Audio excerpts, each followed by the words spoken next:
یہ بات بڑے دکھ کی ہے اور میں اس بات پہ شدت سے ذاتی طور پہ بحیثیت ایک فرد بڑا دکھ کرتا ہوں کہ ہم لوگ ماتم کر لیتے ہیں، نیاز کر لیتے ہیں، 10 دن کا غم بھی منا لیتے ہیں، لیکن امام کا جو سفر ہے مکہ سے نکلنے کا، کربلا تک پہنچنے کا، اس میں 2 چیزوں کا تذکرہ جو ہے وہ بہت شدت سے کم کرتے ہیں، اور یہی 2 تذکرے جو ہیں وہ آج شاہ صاحب سے بات کرتے ہیں۔ شاہ صاحب، امام نے جب یہاں پہ قدم رکھا کربلا کے میدان پہ، تو یہ وہ میدان ہے جہاں پہ کہ بہت سے اور نبی، پیغمبر، رسول پاک صلی اللہ علیہ وسلم، حضرت علی کرم اللہ نے آ کے بتایا، سب مسالے موجود ہیں، لیکن یہاں پہ آپ نے آ کے سب سے پہلے بنی اسد سے اس زمین کو خرید لیا اور پھر ہدیہ کر دیا اور پھر شرائط بھی لگا دی۔ اس کی ذرا تفصیل بتائیے کہ یہ خریدنا ضروری کیوں تھا؟ جب مولا حسین علیہ السلام یہاں پر آئے تو ان کا رہوار جو ہے وہ رک گیا میدان کربلا میں آ کر، آگے نہیں بڑھ رہا تھا۔ تو امام نے کہا کہ جو قریب کے اندر بزرگ ہیں ان کو بلاؤ اور ان سے پوچھو کہ سرزمین کا نام کیا ہے۔ تو بزرگ اب آئے تو امام نے پوچھا اسے کیا کہتے ہیں اس سرزمین کو؟ ایک نے کہا نینوا، امام نے فرمایا کوئی اور نام بھی ہے؟ کہا کہ ہاں اس کو شط الفرات کہا جاتا ہے، امام نے فرمایا کوئی اور نام بھی ہے؟ کہا اس کا ایک نام ہم نے قدیمی بزرگوں سے سنا ہے، کرب و بلا بھی کہا جاتا ہے، یہی جگہ ہے۔ تو امام نے فرمایا کہ یہی وہ جگہ ہے کہ جہاں پر ہماری جنگ ہوگی اور لاشیں گرائے جائیں گے اور وہیں پر ہماری تدفین ہوگی۔ اب امام حسین علیہ السلام نے بنی اسد والوں کو بلایا اور اسی لیے اس کو جاگیر علی اکبر کہا جاتا ہے کہ پوری زمین کو خریدا۔ خریدنے کے بعد مولا نے جاگیر علی اکبر کہا جاتا ہے، جاگیر علی اکبر ظاہر ہے امام حسین علیہ السلام کی جاگیر تو وراثت میں، تو اسے جو ہے وہ ہبا کر دیا انہی لوگوں کو، اور ہبا کر کے امام نے ان کے ساتھ جو شرائط کی تھی، پہلی یہ تھی کہ ہمارا دشمن بڑا کمینہ ہے، یہ ہمارے لاشوں کو دفنائے گا نہیں اور بغیر غسل و کفن کے چھوڑ جائے گا، تو بنی اسد والوں تم آ کر جو ہے وہ ہماری لاشوں کو دفنا دینا۔ اور امام حسین علیہ السلام نے حتیٰ خواتین کو بلایا تھا اور ان سے کہا تھا کہ اگر تمہارے مرد ڈر جائیں تو خواتین سے کہا کہ میں تمہارے رسول کی بیٹی فاطمہ کا بیٹا ہوں، تم ہماری لاشوں کو آگے دفنا دینا۔ اور پھر بچوں کو بلا کر کہا تھا کہ اگر تمہارے ماں باپ ڈر جائیں تو بچوں تم کھیلتے ہوئے آنا اور مٹی اٹھا کر ہماری لاشوں کے اوپر ڈال دینا۔ آج بھی بلال بھائی 13 محرم کو بہت بڑا قافلہ آتا ہے بنی اسد کا۔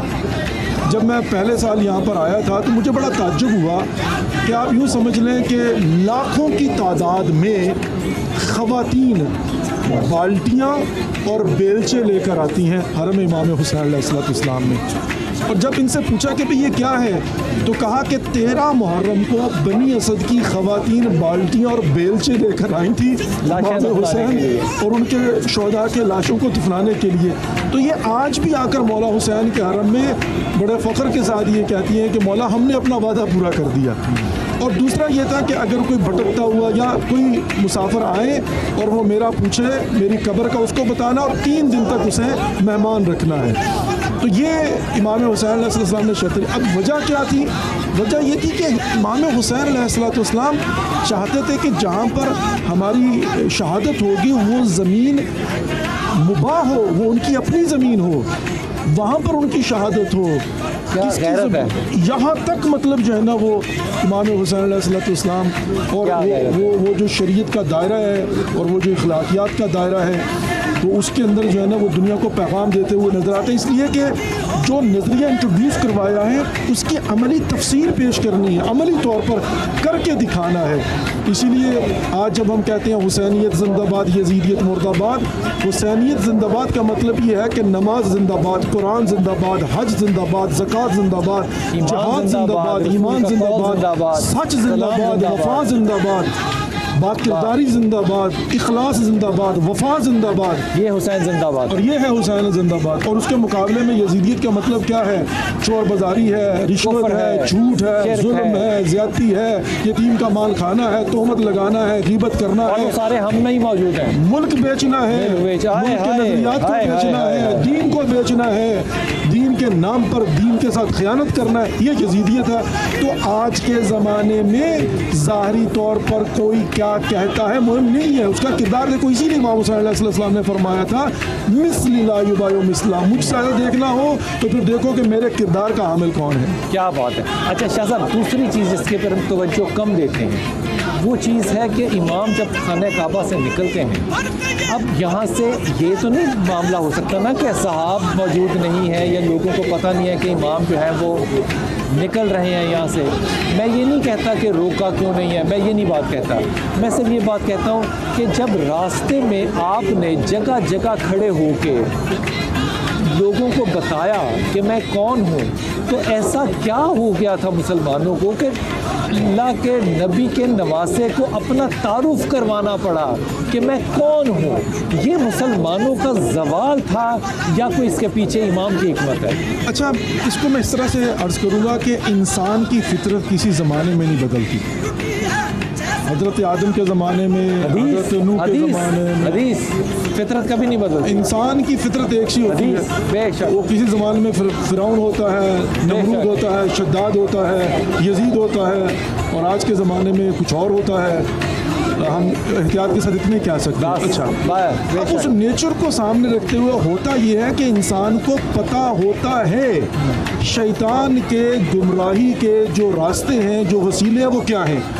مثال کے طور پر خدا نہ خواستہ، خدا نہ کرے، اگر میری بہن یا میری بھائی کے ساتھ کوئی ڈسپیوٹ ہو جاتا ہے، اب میرا دل چاہتا ہے کہ چھوٹی سی تو بات ہے، اس کو میں ختم کر دوں، لیکن جو ہی میں قدم بڑھاؤں گا اپنی بہن کی یا بھائی کی طرف جانے کے لیے، فوراً شیطان میرے دل میں لائے گا تجھے پتہ نہیں تیرے ساتھ اس نے کیا کیا تھا۔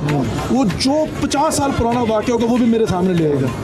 اب یہاں تک تعلق ہے، اس کو آنا چاہیے 50 چیزیں۔ اب یہاں پر ہوتا کیا ہے اور ہوا کیا ہے کہ جب وہ دیکھتے تھے کہ یہ نواسہ رسول ہے، یہ حق ہے، یہ سید شباب اہل جنہ ہے، وہ سب کچھ دیکھتے تھے، فوراً ان کے دل میں خیال آتا تھا شہری کی حکومت ہے دوسری طرف، یہ تو میں نہیں کروں گا، غور کر دے گا، لیکن شہری کی حکومت اگر میں لے لوں گا تو ظاہر 4 دن کی جائے۔ اب لالچ، خوف، عبداللہ ابن حرۃ جوفی جو ہے وہ آتا ہے امام حسین علیہ السلام کے پاس، امام سے ملاقات ہوتی ہے، امام فرماتے ہیں کہ چل میرے ساتھ، دعوت دی، حق کا راستہ ہے۔ اس نے کہا مولا میں جانتا ہوں آپ حق پر ہیں، میں آنا بھی چاہتا ہوں، لیکن میں کثیر العیال ہوں، کثیر المال ہوں، اور اگر ابن زیاد کو پتہ چل گیا وہ میرا مال لوٹ لے گا، اور میں مرنے کے لیے تیار نہیں، جینا چاہتا ہوں۔ اب اس نے کیا کہا؟ اس نے کہا مولا یہ تلوار لے لیجئے، یہ گھوڑا ہے، یہ تیز رفتار گھوڑا ہے اور یہ بڑی مجرب تلوار ہے۔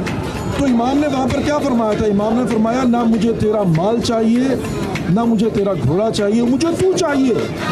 تو آج بھی امام حسین کو میں چاہیے، آج بھی امام حسین کو میں چاہیے، میرا مال نہیں چاہیے، میرا ظاہر نہیں چاہیے، میرا نعرہ نہیں چاہیے۔ آج بھی میں اپنے کردار سے اپنے امام کے مشن کی کتنی خدمت کر سکتا ہوں۔ آج بھی میں مولا کو جب لبیک یا حسین کہتا ہوں تسلی و تشفی کس طرح سے دے سکتا ہوں، اس مشن کو آگے بڑھا کے آج کے زمانے میں موجود یزیدیت کے چہرے سے ان کا نقاب اتار کے آج قربانی کا راستہ اختیار کر کے سمجھتے ہوئے حق کیا ہے، پھر ذاتی مفادات کی وجہ سے سلامتی کا، ملکی وقار کا، قومیات کا سودا نہ کیا جائے۔